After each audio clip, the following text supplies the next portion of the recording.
Little black boy told the judge, "I'm my mom's lawyer." Then something unbelievable happened, The courtroom was silent.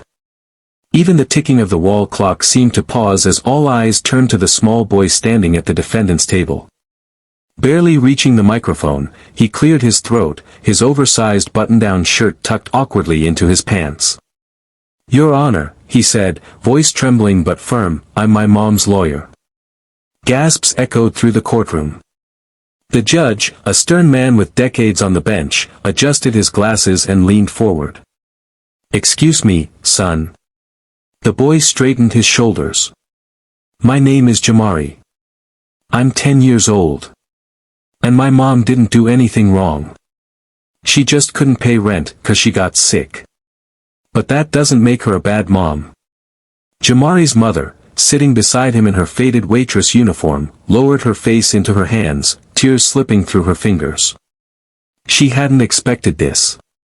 No one had. But her son had overheard her crying the night before, whispering prayers into the dark, telling God she didn't have the money for a real lawyer and couldn't lose him to the system.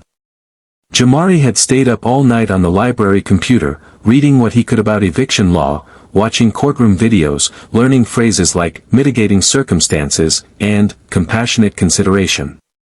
He wrote notes on napkins and index cards and practiced in front of the bathroom mirror. Now, standing in a real courtroom, he was scared, but he wasn't backing down. "My mom got pneumonia last month. She couldn't go to work. Her boss fired her when she asked for more time. We didn't have anyone else. I tried to help. I sold my video games and even shined shoes outside the train station." He reached into his backpack and pulled out a crumpled envelope. "We have $43 and some coupons. That's all we got. But we're trying." The judge's mouth twitched, unsure whether to smile or hold his gavel.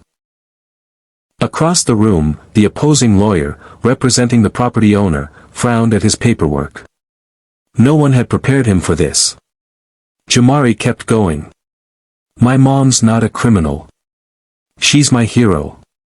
She reads me stories when she's tired. She gives other people her lunch at work if they're hungry.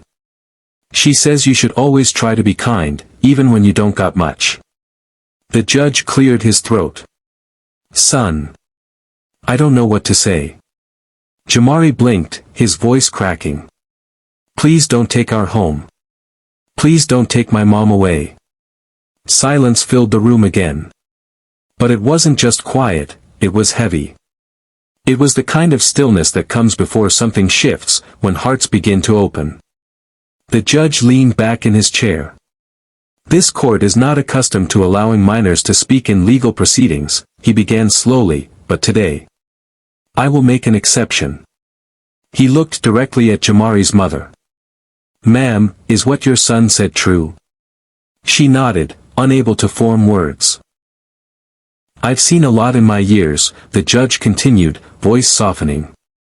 "But I've never seen this, a boy who stood up with courage and clarity for the person he loves most." He glanced at the opposing counsel. "Is the landlord open to mediation?" The lawyer shifted awkwardly, then nodded. We can work something out." The judge turned back to Jamari. "You did something remarkable today, young man. You reminded all of us why justice exists, not just for the rich or the powerful, but for those who try their best in hard times. I can't promise everything will be easy from here, but today, you won something bigger than a case." The gavel struck the block. Eviction delayed. Mediation ordered. Case adjourned. The courtroom erupted. Reporters rushed to Jamari, their cameras flashing. A woman from the back, a lawyer, approached his mother. "I'll help you pro bono," she said. "You're not alone anymore." Strangers offered jobs, groceries, even housing assistance. What began as a plea from a boy had turned into a movement of compassion. Outside, as Jamari held his mom's hand tightly, she whispered, "You saved us, baby." He looked up at her, his eyes filled with light. "You saved me first." And that's when something even more unbelievable happened. Not a legal miracle or a headline, but the invisible shift of hearts. A city paused to remember the power of one voice, one act of love, and how sometimes, the smallest people can spark the biggest change. Because sometimes, the greatest lawyers don't wear suits. They wear hope.